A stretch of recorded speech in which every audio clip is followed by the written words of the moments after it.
Hello, I'm Grace Berg. Happy New Year, guys. It's 2023. Can you believe it? Quickly time slips away.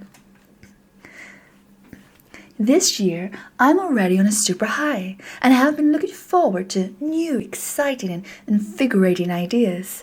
How to better myself, my workforce. How I can best utilize my time to get more quality work completed in a shorter space of time without necessarily burning myself out. Is she crazy? Do I hear you ask? How is that possible? Surely you can't have one without the other. Yes, you can, believe me. But today, I want to kickstart our 2023 together with a prep talk that I know only too well we all need from time to time. Even if it's the little things we already know, but could do with a kind and gentle reminder regarding. So let's start today's conversation and help each other in this community to start as we mean to go on. Right, positively, strong, brave and daring. So let's get to it. Ways to be a workplace standout. This includes even if you're in self-employed and or work from home, even from a spare bedroom. There are no exceptions. I have formulated several concepts that you could start applying in your daily working day, as I do, and I have reaped the fruits of. Designed and deeply thought out to help you as it has I, get to places, levels we deserve and desire, and need to in order to build a victorious lifestyle and legacy. Success and moving up the stations are not based on look, but approach and application. It's all down to work ethic, attitude, conduct. I truly believe that women should rise in life and position as high as they set their sights, and without limitation. Limitation is never fun, but it comes with its own unique set of standards and presentation. Be it a home office, store floor, behind a checkout, corporate office or hairdressers, and every field in between, you need to go to work with a positive demeanor and professional deportment. Greet everyone, colleagues, customers, clients alike, with a warm smile, polite manners, courtesy, respect, eagerness. Ask what more you can do. How can you help? What else could I learn that would benefit the overall business? If you're short on staff, presenting yourself as a loyal and dedicated crutch that is reliable and dependable. Very rare attributes in the workforce these days. But if you present them, you will shine and stand out. If you need to give up weekends, give them up without complaint or moans. Seek constructive criticism from supervisors. Never have or present the attitude of being in the know of all things. There's something we can learn. And appreciate other people's opinions so that you want to grow and take on greater responsibility. Show that you are there to contribute to the mission and end target. Always remembering that you are there to learn and develop yourself, especially if it's a stepping stone. Demonstrate priority and devotion to your tasks. No one likes to be around a dominant, overbearing person outside of work. So don't conduct yourself that way at work. It's one sure way to be isolated and pushed out, potentially cutting your own nose off to spite your face if a promotion pops up. Don't drain other people's energy by being forceful, rude, aggressive, demeaning, or by embarrassing others in public. If you ever have difficulties with someone in the workplace, not only is it your basic human right to be spoken to in a dignified manner if you're being spoken to, but also the more professional tactic too. What goes around can always have its own way of coming around. You might challenge, well, I hate my job. I'm only doing it because I have to, but it's not what I really want to do. It doesn't fulfill me. Trust me, if you make something unendurable, no matter what it is, it will be not only painful, but excruciating, which could lead to manifesting of many health problems, both physically and mentally. Remember, mental health problems often, when acute and enduring, manifest into physical problems. It's in your best interest to make it as enjoyable as you possibly can.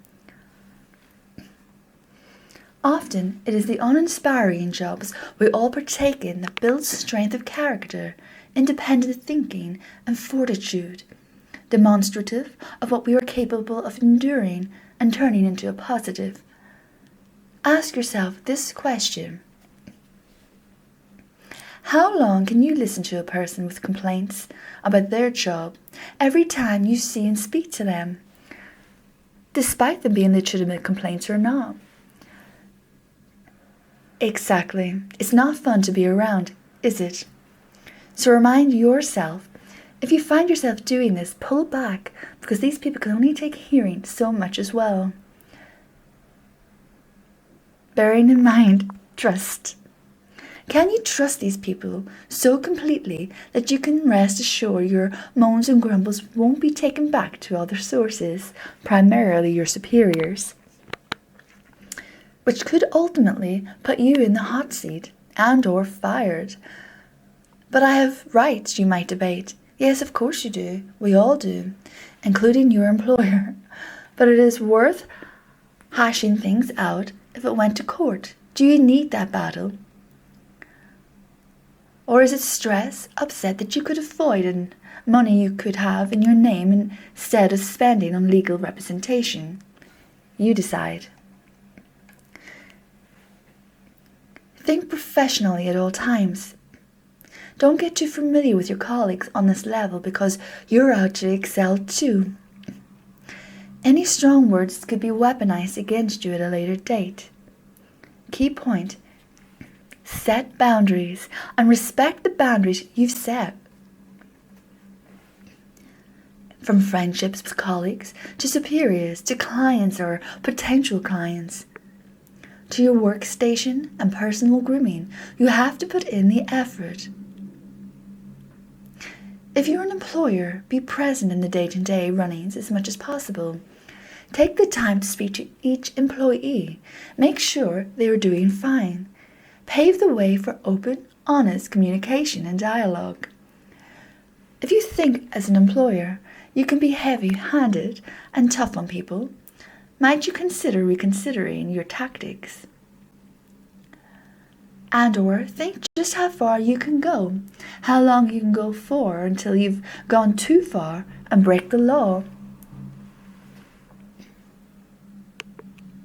Have weekly meetings and hear other people's worries, frustrations, and concerns, because we can all do better. Consider possibilities and suggestions of things you could incorporate to better employees' work experience.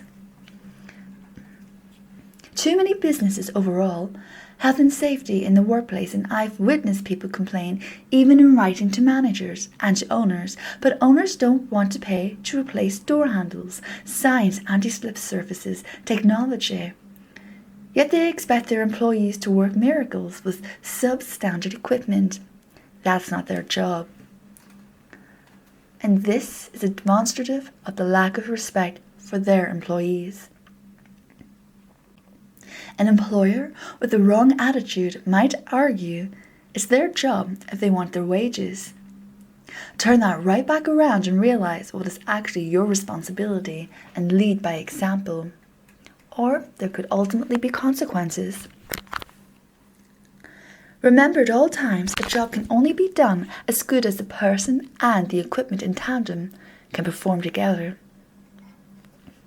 This boils down to nothing more than greed on the employer's side, laziness, callousness, and disregard for those who are actually running their businesses for them. Not enough employers today are motivational. I know from experience, some countries consider this tactic too American. Bad attitude. Motivation is good for everyone. The US just excel at this, and they've known a long time to succeed in something one must stick to it. Practice makes perfect, remember? And to stick at something, one must be encouraged and motivated. I will leave you here so you can take the time to start thinking about your goals and direction for 2023 and to start applying all the actions it's going to take to get you to the next stage and phase of your life and career. During your assessment, be completely honest with yourself. So happy 2023. Make it the best one yet and start as you mean to go on.